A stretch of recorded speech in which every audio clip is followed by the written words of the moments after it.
Hi everyone, this is Daniel Crawford here, and this is the March 1st edition of Bell to Bell. I unfortunately did not do a podcast this week for Wrestling Today Extra Extra, and I will make up for that lost time on the next installment, as I'll just keep recording segments here, and I might even just drop the episode that was supposed to be for last week. I might just drop it, sometime this week. So just a very busy week, as well as some issues with being sick here off and on. But anyways, without any further ado, let's review the last whole week of wrestling for February 2021, which obviously, as you know, ranges from the 21st, which we already covered that with our previous episode when we talked about Elimination Chamber. We'll cover the 22nd, February 22nd, Monday, through to the 27th, as there was nothing that happened last night. No pay-per-views, yay! But there's another one this coming up Sunday. I'm joking. Anyways, we'll get right to it. Moving on, top 5 bouts or matches for the week. I am changing some things up with this list, but I'll get into that here in a second. But the top 5 matches. Before I get into that, let me just have some honorable mentions here. The main event of AEW this past week, Lance Archer versus Rey Fenix, was really good. Sheamus versus Hardy from Raw was also really good. We also saw a great match with Riddle versus John Morrison. Absolutely enjoyed that. And of course, 2 more matches, both from NXT. Dexter Loomis versus Johnny Gargano. A lot of in-ring psychology and stuff, but reason why that was good was it was about the story outside of the ring that was being brought into it, and I just enjoyed that whole match. And also Karrion Kross versus Santos Escobar definitely deserves an honorable mention. Almost made it into the top 5, but it was just a really great week in wrestling matches. So top 5 matches officially. Let's start with Adam Page versus Isaiah Cassidy. Cassidy, of course, part of the Private Party, which is AEW's version of the Street Profits. They Private Party turned heel along with Matt Hardy. Isaiah Cassidy attacked Adam Page last week the previous episode of Dynamite, when Page, just refused to join with Matt Hardy, Big Money Matt, for his little stable, whatever he's trying to create. But so this was a really good match between Page and Cassidy. Definitely stood out for AEW this past week. The only one to make it to the top 5, but like I said, there were some close calls. There were some other good matches from that show. Another match that almost got an honorable mention was Nyla Rose's match, but honestly, because of how much I've soured on the women's division, I almost just don't care. Even when there's a great match, it's like there's almost no point in me caring, because the story for the women's division is just all over the place, and I don't know, just really hard to stay on that, but I'll talk more about that later. Also, Zoe Starks versus Io Shirai on NXT. Really good match. They're really trying to take Zoe Starks seriously. I really like her theme music, I'm not going to lie. So I was kind of into that. It's kind of like a hard rock theme. But no, Io Shirai and Starks, they put on a really good match, and I thought it was definitely worth the watch. So great episode of NXT this past week. That also connects to the next match on the list, the grizzled young veterans that are soon to be recognized as the best tag team in NXT, or tag team champions as they put it. They took on Killian Dane and Drake Maverick in a really good match. Definitely enjoyed this. I'm increasingly a fan of grizzled young veterans. They are one of my favorite parts of the tag team division in NXT. And, people have been crapping all over WWE and tag teams, but they're getting better over time. And NXT's tag team division is definitely one of my favorites. I really enjoy this, but this was a great match. Also, some more psychology regarding Killian Dane, and he's having some inner conflicts about his tag team with Drake Maverick, as Imperium was trying to pick at him and say hey, do you really want to be in this tag team? You're not the same killer that we have all come to know. So great stuff. Looking forward to that. What they're doing with that. Another great tag team match was the Street Profits on Smackdown taking on King Corbin and Sami Zayn. Definitely enjoyed this. This was a lot of fun. Sami Zayn and Corbin kind of reluctantly tagged it with each other. Corbin kept attacking Sami Zayn's camera crew on the outside of the ring. Of course, the Street Profits just doing what they do best, which is just amazing stuff in the ring. And it was just a really fun match to watch. And I don't know. like I said, tag team division in WWE is just getting so much better over time. I've been enjoying it. But finally, on the top 5, Daniel Bryan versus Jay Uso. This match came with the stipulation that if Daniel Bryan won, he would challenge for the Universal title at Fastlane. The match ended in a no contest after kind of all hell broke loose, and then you saw Roman Reigns come out there and attack Daniel Bryan, and with Jey Uso doing so, and they were both attacking Daniel Bryan because Jey Uso is trying to help Roman Reigns prevent Daniel Bryan from becoming yet another threat to the one we know as Roman. Of course, not only Daniel Bryan, but Kevin Owens is still waiting in the wings as well. So really making the Universal title look extremely prestigious, and I'm loving every second of that. So, best backstage moment. I want to give an honorable mention here to something else that should have been definitely considered as a really good backstage segment, and it was The Way. They were just like increasingly entertaining, super funny as heels. I absolutely enjoy Johnny Gargano as a heel. He's just amazing at this. And they're freaking out because Dexter Loomis has gotten to the head of Indy Hartwell and Austin Theory. And because Theory was kidnapped by Dexter Loomis. And it's like he's almost had that Stockholm syndrome, or whatever you call that, where you practically fall in love with your kidnapper, or he's like sympathizing with his kidnapper Dexter Loomis. Like he's like so petrified of Dexter that he's like crippled by it. And I loved that whole segment. And of course, Indy Hartwell's like falling in love with Dexter. So yes, this was excellent TV. Excellent TV. I absolutely enjoyed it. And yes, but the best backstage thing of the entire week was with Cameron Grimes. He's like falling into this I'm a billionaire or millionaire persona, and he was trying to mimic the $1 Million Man's famous scene where he was offering to give money to a random kid who was a fan if they could bounce the basketball like so many times, for I think it was like for 30 seconds, and he had famously slapped the ball out of the kid's hand before he can bounce it for the last time.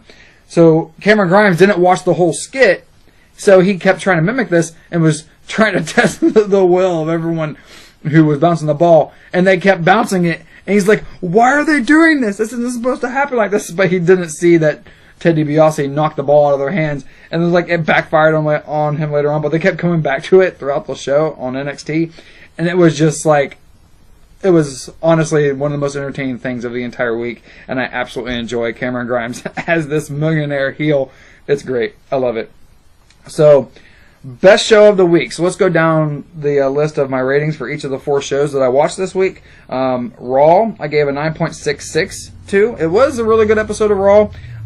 There were a number of segments here and there that were like, it's okay. But at the end of the day, it got a 9.66. So it's still relatively close to the 10 rating, the perfect rating, if you will. AEW gave a 9.06 to. So, as I keep mentioning week after week, one of my problems with AEW is that, to me, it's getting stale. And it's only because I feel like I've seen everything that they can offer at this point. I mean, they've kind of peaked with Omega now being champion, which I do enjoy Omega's championship reign. Don't get me wrong. But it's increasingly one of the only things I enjoy about Dynamite each week. Like, I enjoy him, and I enjoy Adam Page. A little bit, I enjoy Dark Order. They're pretty funny at times, so I do enjoy that. But I've given up on the women's division because AEW just sucks at that. I'm sorry. They just do. Their tag division's also gotten kind of stale, which is weird because they were the best tag division. They were my favorite tag division just a few months ago. But ever since the Young Bucks became tag champions, it's like they're going overboard with protecting them. Because this is the tag team that we wanted to see as tag champions for so long. And suddenly, out of nowhere, it's like, that they took FTR out of the tag team scene. I think they gave FTR the tag titles probably too soon, honestly. But then again, what were they supposed to do when they brought them in? It was almost a foregone conclusion that FTR was going to become the tag team champions, and that we had to see an FTR versus Young Bucks feud. But maybe we should have seen a series of matches between them on successive pay-per-views. I don't know. It's just the way they went about it. It's just they've deflated their tag division, and now they're relying, I think, too much on this feud between, kind of quasi-feud between the Young Bucks and the Good Brothers from TNA, or Impact. So, I don't mind it, But honestly, I can't even tell you right now who they're going to end up having fight for the tag titles. And I don't know. I feel bored. I hate saying that. And it's not usually something that a lot of people associate with AEW, but I'm not into this next coming up pay-per-view. There's only probably one, maybe two matches that I'm even slightly interested in. I'm only vaguely interested in the Omega versus Moxley match, the exploding barbed wire death match. Like, okay, I don't like overly gruesome matches. Like, I do like hardcore matches to a degree, but if there's going to be like flesh just like flying off of people, I'm good. I don't want to watch that. But I don't know. It's I know this is what Moxley's been wanting to do for a long time. He's been wanting to delve into this. It's good for him. It's on a mainstream platform, so a lot of wrestling fans who are watching AEW, you're going to enjoy it. And like I said, I'm only vaguely interested. Not that it would be bad, but I did enjoy their previous hardcore style match that they had. That was really cool. There were a lot of great spots in that. Where they ended the match with ripping the part of the mat of the ring off, and then like doing that move off the top rope and slamming face first into the boards. The little boards that are on the ring. But other than that, I don't know. I can't really pinpoint anything that I'm really interested in for Revolution, which is this coming up week. So what it comes down to for Dynamite here.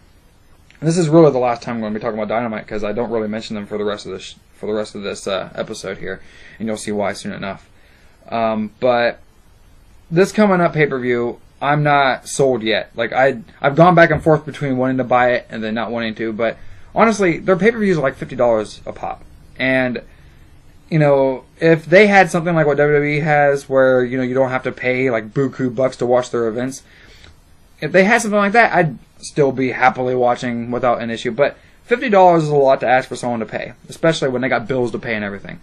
And, it's just not cheap after a while. So I have to justify watching each pay-per-view. Full Gear, they made it really interesting at the very end, so I ended up watching it. Revolution was my favorite pay-per-view last year. It just was. And there were a lot of other pay-per-views from AEW that came close, but Revolution was my favorite pay-per-view from them last year.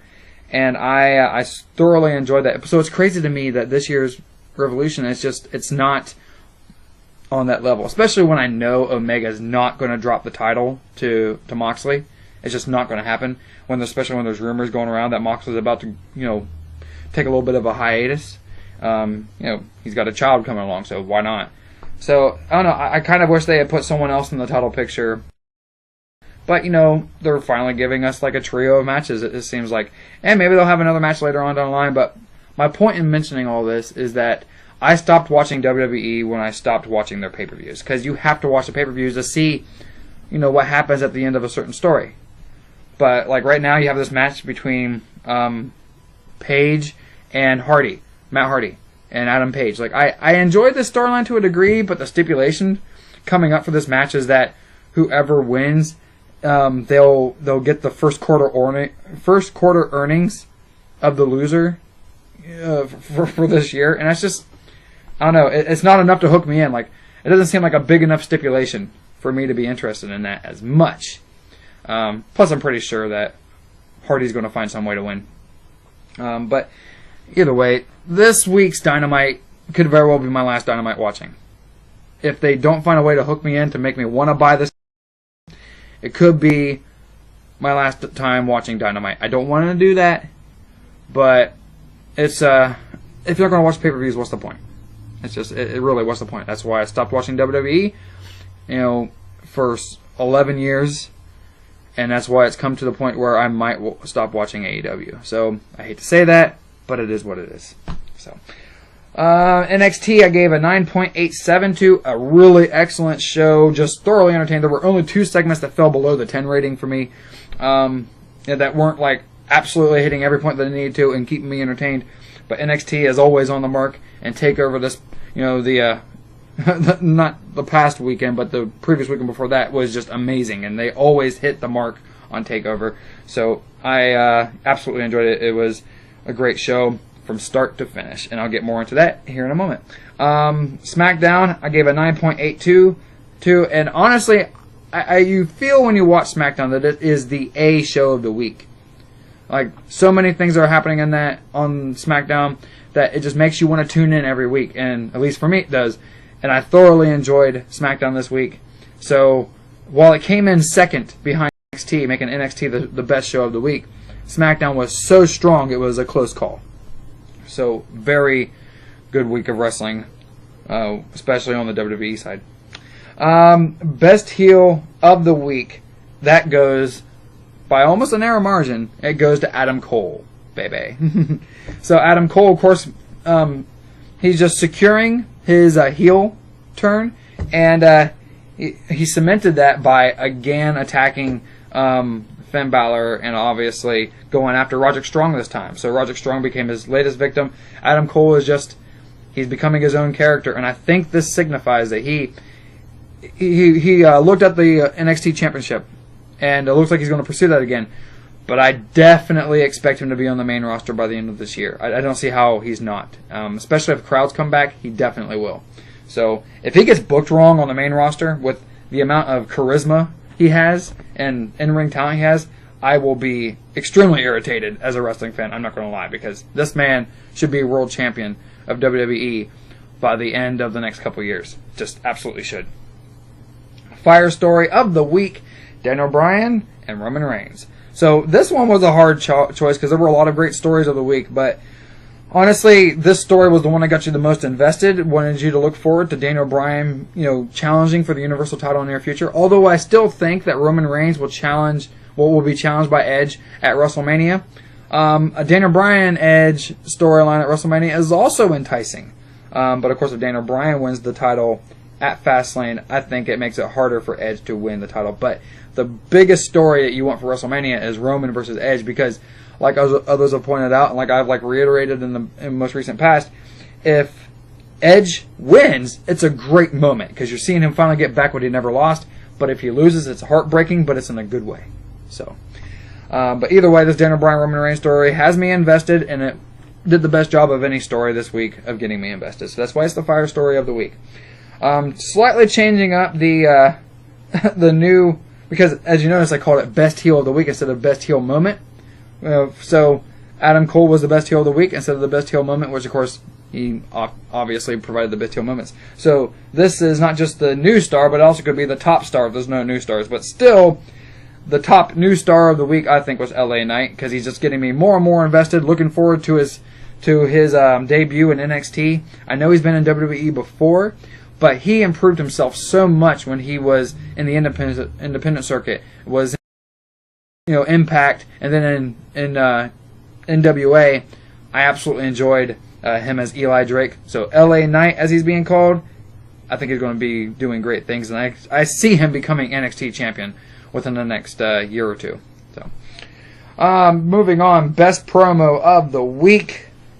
This was another tough choice because there were quite a few good promos. I almost gave it to Seth Rollins with his program with Cesaro, but this one had to go to Randy Orton, as he's given, Randy Orton's just so good at what he does, but he's given this promo about his recent issues with Drew McIntyre and everything, and then he references Alexa Bliss and her role in things, and then we see Alexa Bliss with that brief little seance moment that she had from last week, and then all of a sudden Randy Orton starts spitting up something black, and it's just like he's being possessed, it looks like, possibly, or just being attacked from within, everything about him is being attacked. It just further indicates that I strongly believe, like I said before, either The Fiend was going to return the night after Elimination Chamber, or The Fiend is going to return at Fastlane. Either way, it's going to be The Fiend and Orton at WrestleMania. I don't see how they can get out of this, but it's going to happen, and I'm looking forward to it. And he's going to be reinvented yet again. That's the greatest thing. So, commentary moment of the week. So, I'm also changing this segment to either best commentary moment of the week or the best commentator of the week. And both of those distinctions go to Samoa Joe. Because Samoa Joe, he just stole the show for me this week.